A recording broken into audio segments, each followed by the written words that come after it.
administration to take a more proactive measure when it comes to Yemen and other countries within the region. What do you think is driving U.S. policy towards Yemen? There could be several reasons driving that policy.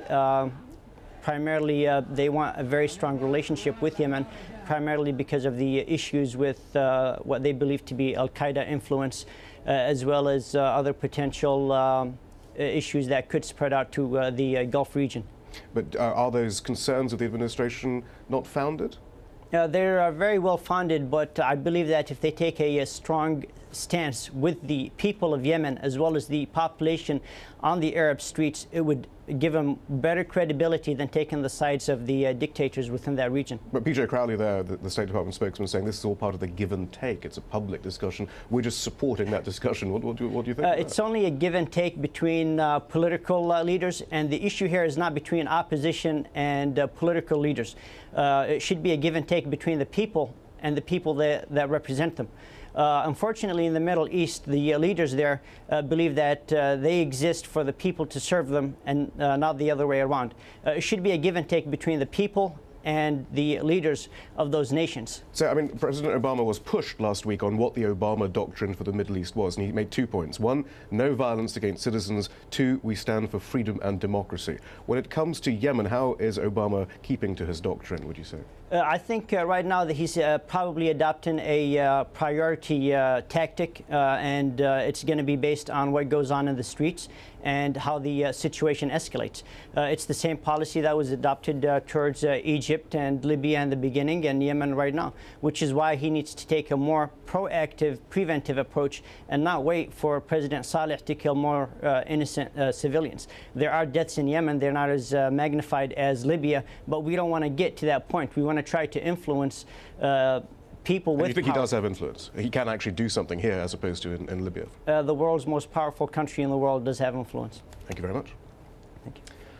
Now, a U.S. government contractor has been found guilty of working to undermine Cuba's government. Prosecutors say Alan Gross faces a possible 20-year sentence for illegally supplying communications equipment to set up internet access.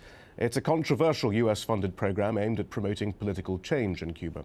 Gross was jailed in December of 2009 while working for the U.S. Agency for International Development. That's it for the moment from the Americas. We will be back later in the news hour with more, though, including the freedom of speech, freedom of information, and the freedom of expression taken to a logical extreme. How these mysterious cyber hackers are influencing events half a world away.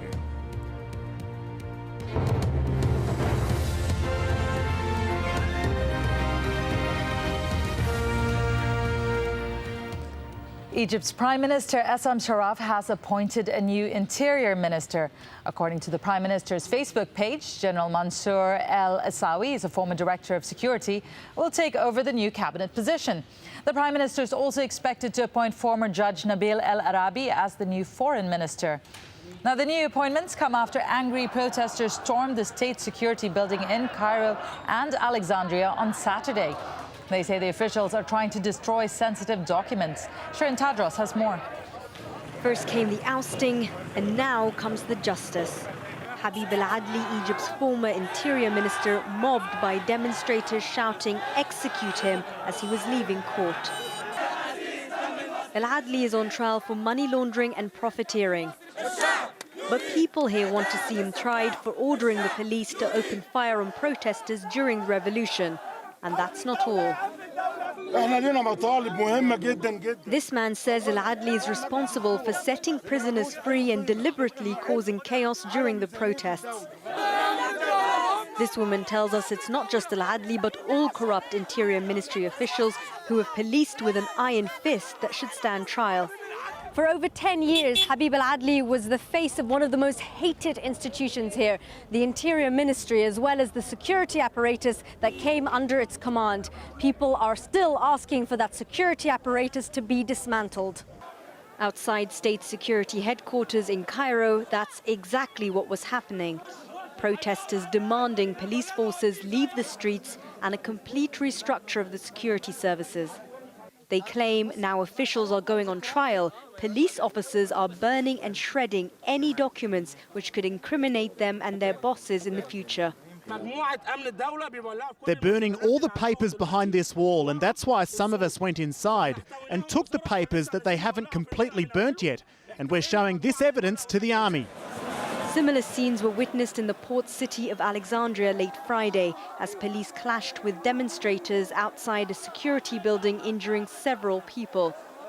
Again, burnt identity cards were found by witnesses. As Egypt enters into a new era, people still want justice for the past. They see it as the only way to guarantee a different, better future. Shireen Tadros, AlJazeera, Cairo. Ahmed Gamal is a pro-democracy activist who was at the state security building in the Nasser city of suburb. I've seen a lot of shredded paper in one of the one of the parks. When I went up, there was I see a document about gathering intelligence about foreign students studying in some other institute. Also, I seen some videos. One video about illicit meeting between someone from a royal family in some Arab country with some Egyptian businessman. Another video having a ticket saying it's with some of it's called Fannana. It's like singer or an actress with some man. There was a lot of videotapes, a lot of cameras. I didn't see any prison cells, but there were two things I heard. One thing I heard that there was no one there, and the other thing I heard is there were about 20 people, and they said when district attorneys came, they were accompanying them to search for other secret cells. The United Nations plans to send another 2,000 peacekeepers and 2 helicopters to Côte d'Ivoire due to escalating violence in the country. This comes as the head of the African Union, Jean Ping, met the internationally recognized leader of the country, Alassane Ouattara, on Saturday. Ouattara, who has been under UN protection, said he would attend a meeting of AU leaders in Ethiopia next week.